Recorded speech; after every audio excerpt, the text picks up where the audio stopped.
same thing. No, Israel did. Israel used to occupy the Gaza Strip.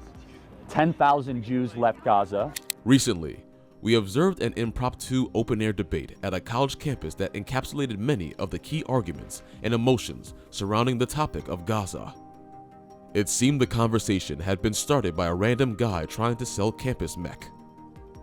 And he was making the point that back in 2005, 10,000 Israelis who somehow resided inside Gaza were moved for the sake of peace. Because they were promised a peace deal if they got out of Gaza. Then Hamas took over as mayor of Gaza, and it's now a hot tub for terrorists. The Israeli authorities hoped that by leaving Gaza, unequivocally, both sides could settle their differences. However, in the power vacuum that followed, Hamas took control of Gaza, and according to this frat rep, the transition was marked by increased violence and instability. Gaza has since become a hot tub for terrorists, with their rocket attacks on Israel.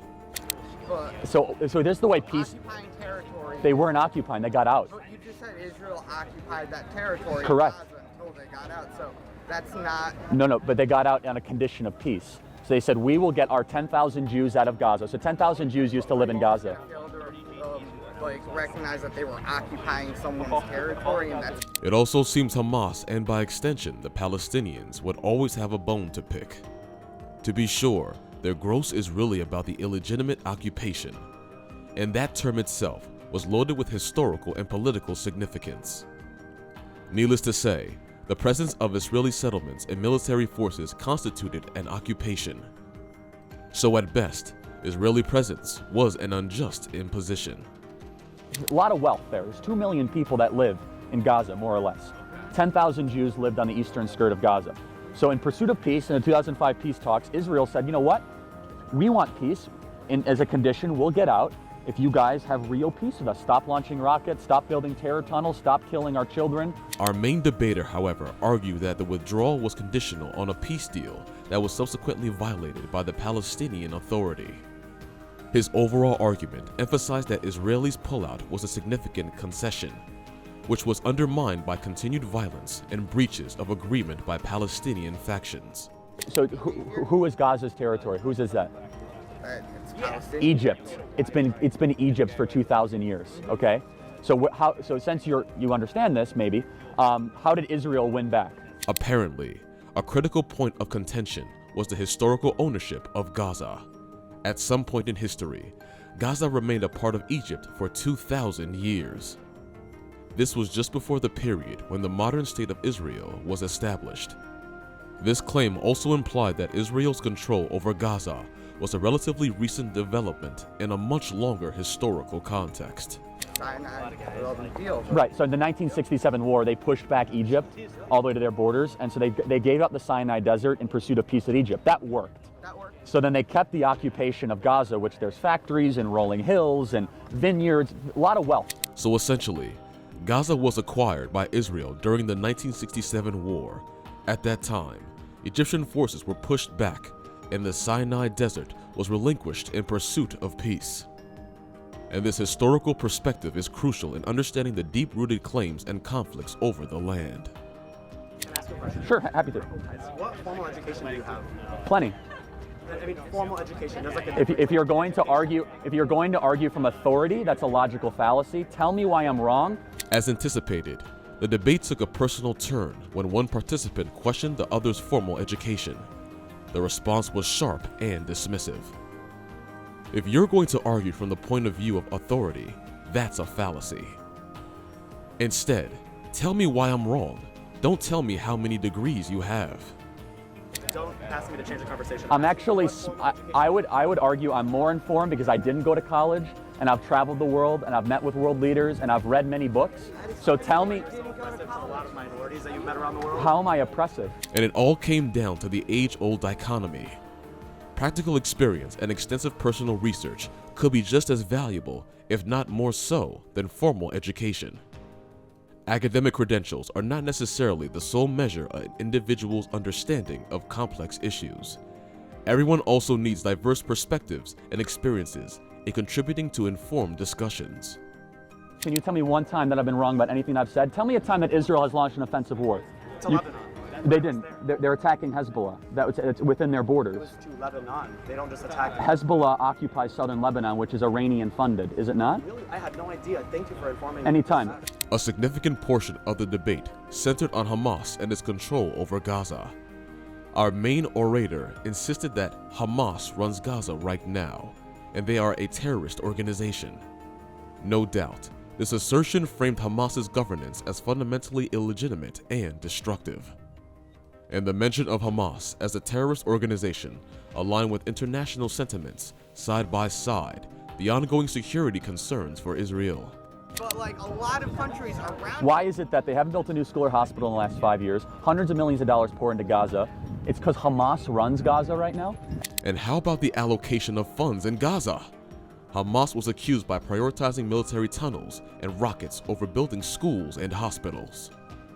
And it seemed the governance priorities of Hamas were skewed towards conflict rather than the welfare of the population. This allegedly led to the exacerbation of the suffering of Gaza's residents, further complicating the path to peace. Still, might we presume that tunnels don't necessarily require that much money?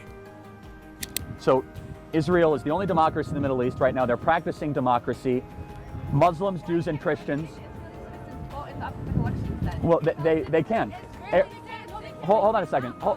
First of all, many Palestinians in Palestinian Authority, that is in Zone B, not Zone A, can vote in elections. The democratic nature of Israel and the Palestinian terrorists was another hot topic.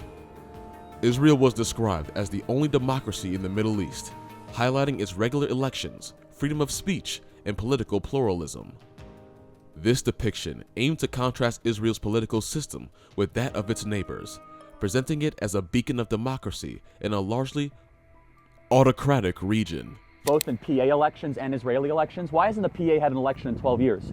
Mahmoud Abbas is a dictator of the PA that uses the money and the aid that we give him to enrich himself. Mahmoud Abbas, hold on a second. Hold on. Hold on, but I thought he was democratically elected. On the flip side, there was the lack of elections in the Palestinian Authority for over a decade. Perhaps there were internal political struggles within the Palestinian territories with implications for governance and peace. The absence of regular elections may be evidence of a lack of democratic legitimacy for the Palestinian leadership. There is no separation of church and state. Then let me ask you a question. Why can Christians freely practice their religion in Israel, but Jews can't freely practice their religion in the Palestinian Authority? How are Jews not practicing it? When you have What happens if an Israeli citizen goes into a Bethlehem? What happens if a Jew goes into Bethlehem? If a Muslim goes into Jerusalem, they can go to a mosque. The debate also had to touch on religious freedoms and access to holy sites. There was the argument that Muslims have full access to Al-Aqsa, while Jews face restrictions on the Temple Mount. Whatever the case, this issue was a microcosm of the broader religious and cultural tensions that complicate the Israeli-Palestinian conflict. That was indeed perceived inequalities with access to and control over sites sacred to multiple religions. The Temple Mount, in particular, has always been a flashpoint for the long-standing conflict. So you don't think it's a Temple Mount? Because if you do, that's the very interesting thing. If you just say it's a Temple Mount, I'm putting you admittedly in a very difficult position because Muslims do not recognize it as the Temple Mount. Right, they recognize it as their place of worship, and it's been that way since the beginning. No, it's been the Temple Mount since King David. Thank you very much. So, I mean, you could say whatever you wanted to say. Ultimately, this debate showcased the deeply entrenched and complex nature of the Israeli-Palestinian conflict on a more global stage. Even in settings that were far removed from the Middle East, the arguments raged on. So, from historical claims and political governance to personal attacks and religious freedoms, the conversation was bound to continue. It's one of the biggest inhibitions of peace. I think that Jews and Muslims and Christians should all be allowed to go to the Temple Mount. Right now, Muslims do not allow Jews to go into the Temple Mount. One rabbi is allowed to go in once a year. That's it. That's the treaty. Why is that? How is that fair? Why are Jews not allowed to go? But I mean, Muslims are allowed to go to their. Yet so far, it has become clear that any path to peace will require navigating these deeply held beliefs and grievances with empathy and understanding, while seeking common ground. And though the road to peace may be fraught with challenges, open, informed, and respectful dialogue remains essential in moving towards a resolution. We would like to know your thoughts on this. What do you know about the Gaza conflict as a global challenge? Tell us about it in the comments section below.